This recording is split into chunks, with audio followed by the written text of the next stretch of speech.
All right, so let's say the tax reform stymies along, or it does pass, and it's not as big a deal as some thought. Could that affect fundraising in general? Could there be a general sort of dissatisfaction among the Republican base, including high-income folks who say, all right, maybe we just don't feel like writing checks. Maybe we don't feel like coming out to vote. We're not going to vote for Democrats, but we're bummed out because we're not getting what we thought we would get out of this tax cut.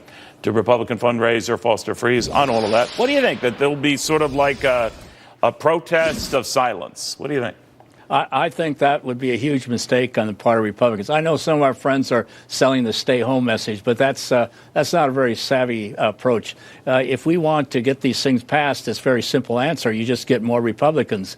And so that should be our challenge. We should donate more money, not less, and we should not stay home. We should put on our running shoes and gird up and make sure we get some more people in there who will vote for these bills. That's a solution, not depriving the Republicans of the resources they need to execute their mission. There are a lot of good guys fighting for the right things there, Neil. But do you think this is the right thing in the end? I know the limitations they're dealing with in budget reconciliation, how you have to make the numbers meet. I understand that.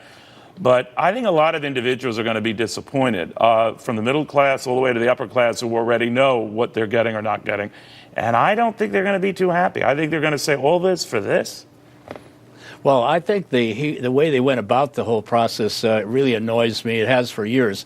They put all these bizarre things in the same bill. Like there's a bill on donor-advised funds. If you or I give money to a donor-advised fund, they don't pay out the proper amount. There's penalties and taxes. Then there's another bill that takes away the tax exemption for financing of stadiums. Why do they put these all into one hodgepodge where you have something in there that nobody likes? They could have just started out purely simple. Let's take the corporate rate, which is the highest in the world, 35%, and bring it more in line with Russia and China, which are in the 20-25%. Start there. And then get that passed. Almost everybody would agree with that, and then find something else that everybody agrees with. But to have a 79-page bill, I mean, I don't think we should allow lawyers to write our laws anymore. Well, I think the overwhelming majority in both houses, they're lawyers.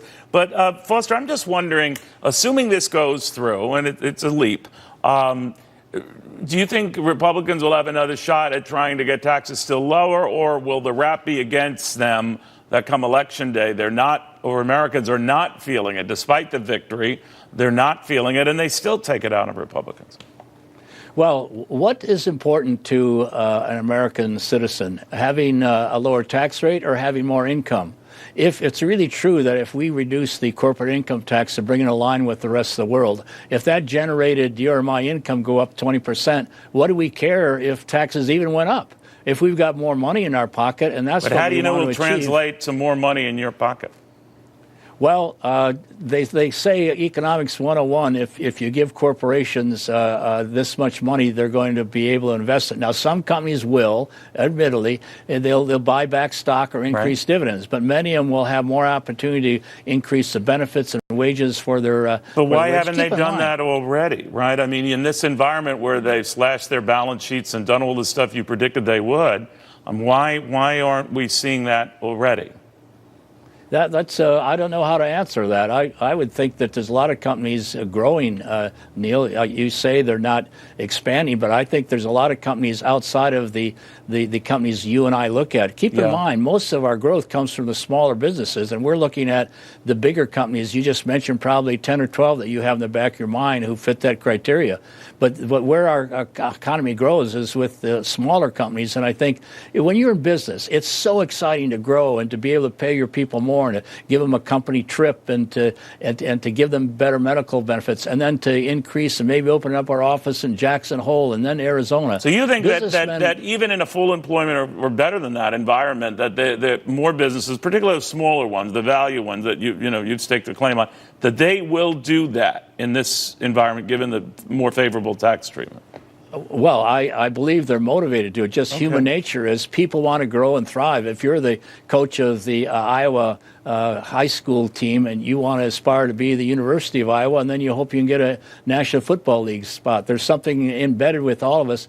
We want to grow and do better and provide more for other people. And as you grow older, you don't seek more power. You grow with the eagerness to serve others, and you can do that by creating more jobs and creating more products that people want. And I think that's the essence of America, and that's what's going to get us through and make us better than we were 10 years ago. I'm convinced of it. So the answer is yes. I do believe it's going to happen, Neil. Okay. Real quickly on the Roy Moore situation, Mitch McConnell saying step down right now. Go. What do you think? Well, I'm torn with that because coming from a Christian heritage, something someone did 40 years ago, it's kind of hard not to be forgiving. You look at all of our lives. I think forgiveness is the greatest thing Jesus brought to our nation, and I think that would be somewhat good. But I'll leave that to Mitch McConnell. I'm more interested in talking about something more significant, like PatientsUSA.com. Hop on there and figure out how we can get patient at the seat of the table. We're trying to promote a one line, and Bill Cassidy just said he's going to put it in. Ed Pullman, a House member from the Democratic side, says we are going to require all providers of health care products and services, hospitals, doctors, to publish prices. Think of what that'll mean. I just talked to a lady that sent out a prescription, got fulfilled at Walmart for $4. She said that same prescription at another pharmacy she dished out 10 days ago, her client had to pay $40. So publishing prices is going to be a huge step, incremental, one step at a time to move the healthcare ball down the field. Paul Ryan just sent me an email this morning. Everybody in the House Republicans are for publishing prices, transparency, and you can find no one out here in the counties, Bernieites, Hillaryite, Trumpite, who are not giving me high fives when I say, let's publish prices. I would imagine Bernie, though, is giving a little lower high five than some of the others, or no? I don't know. No, he'd be for publishing prices. Why would anybody oppose it? No, you're right. Transparency works for all. Foster Freeze, great seeing you again, my friend. Thank you very, very much. Thanks for having me, Neil. You're the best. Bye-bye. Be well. All right.